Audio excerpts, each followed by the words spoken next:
अपने पुराने शरीर को छोड़ आत्मा दूसरी माता के गर्भ में प्रवेश करती है। मनुष्य आत्मा पशु योनि में नहीं जाती। जैसे सेब के बीज से कभी संतरे का वृक्ष नहीं निकलता, वैसे ही मनुष्य आत्मा सदैव मनुष्य शरीर ही धारण करती है। आत्मा जब भी किसी नए शरीर को धारण करती है तो वो अपने नए मित्र संबंधी और अपनी एक नई पहचान बनाती है। जैसे कोई नाटक में कलाकार अपने अनुरूप वस्त्र पहनकर एक निर्धारित समय में अपना अभिनय करता है, ठीक उसी प्रकार इस विश्व रंगमंच पर आत्मा भी एक कलाकार की तरह अपने निर्धारित समय पर अभिनय करती है। और जब शरीर अधिक उम्र, बीमारी या किसी घातक चोट के कारण बेकार हो जाता है, तब आत्मा शरीर को त्याग देती है और जन्म उपरांत जन्म लेती जाती है। इसी प्रकार जीवन एवं मृत्यु का ये अविनाशी चक्र इस संसार में चलता रहता है। विश्व नाटक अथवा विश्व इतिहास और कुछ नहीं बल्कि सभी आत्माओं का एकत्रित खेल है। आत्मा परम धाम में तब तक इंतजार करती है जब तक कि परिस्थिति उसके विश्व नाटक में प्रवेश करने के अनुकूल ना हो। एक बार आत्मा यहां आ जाती है तो उसे तब तक यहीं रहना पड़ता है जब तक कि सभी आत्माएं इस विश्व नाटक मंच पर न आ जाएं।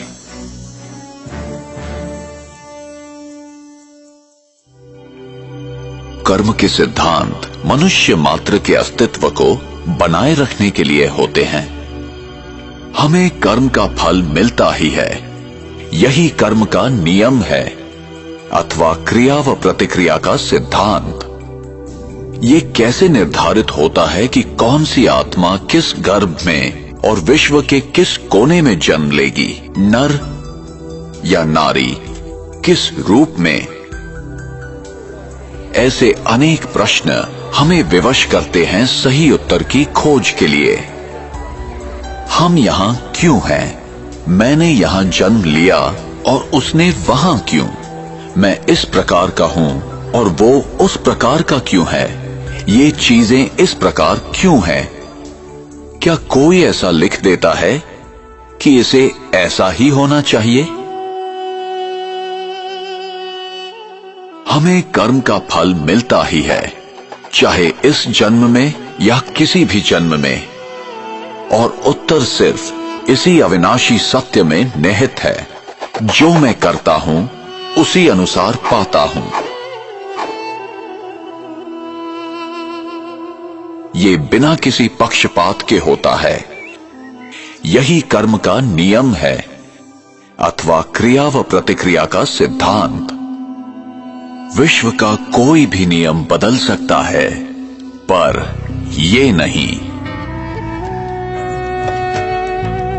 हमें सही और गलत का ज्ञान प्राप्त करना चाहिए।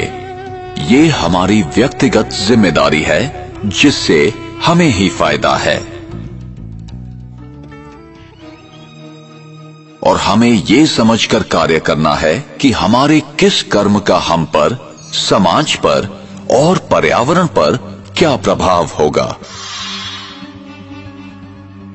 उसका परिणाम अभी होगा अथवा भविष्य में। फल अच्छा होगा या खराब, प्रत्येक कर्म का फल मिलेगा ही। इसलिए कर्म करने से पूर्व जरा सोचें। जो कर्म सिद्धांत को नहीं समझते हैं, वे वर्तमान की घटनाओं को देखते हुए निष्कर्ष निकालते हैं।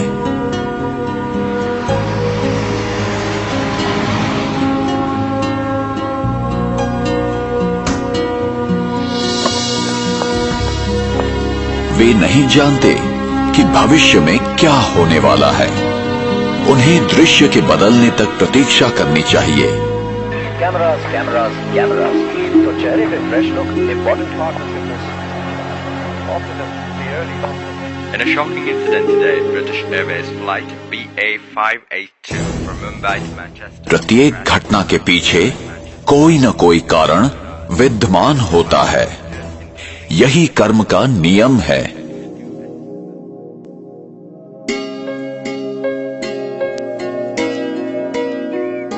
मेरा भविष्य इस समय किए कर्मों पर निर्भर है।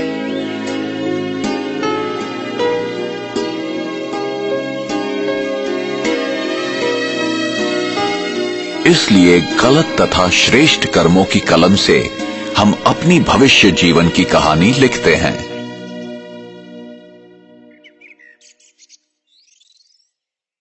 आप जो बोते हैं वही पाते हैं। प्रकृति कितनी अद्भुत है। इस संसार में करोड़ों व्यक्ति हैं, फिर भी प्रत्येक की उंगलियों के निशान अलग हैं। कोई भी दो डीएनए एक जैसे नहीं हैं। हम देखते हैं कि कोई भी दो व्यक्ति एक जैसे नहीं हैं। ये ऐसा इसलिए है कि कोई भी दो आत्माएं एक जैसी नहीं हैं। उनमें सिर्फ इतनी ही समानता है कि दोनों एक अविनाशी ज्योति बिंदु हैं। हम प्रत्येक व्यक्ति के व्यवहार में, तौर तरीके में, सोच में, रहन सहन में अंतर देखते हैं। संक्षेप में प्रत्येक आत्मा का व्यक्तित्व भिन्न है। इसलिए मैं अपने आप में विशिष्ट हूं। मैं किसी से कम नहीं हूं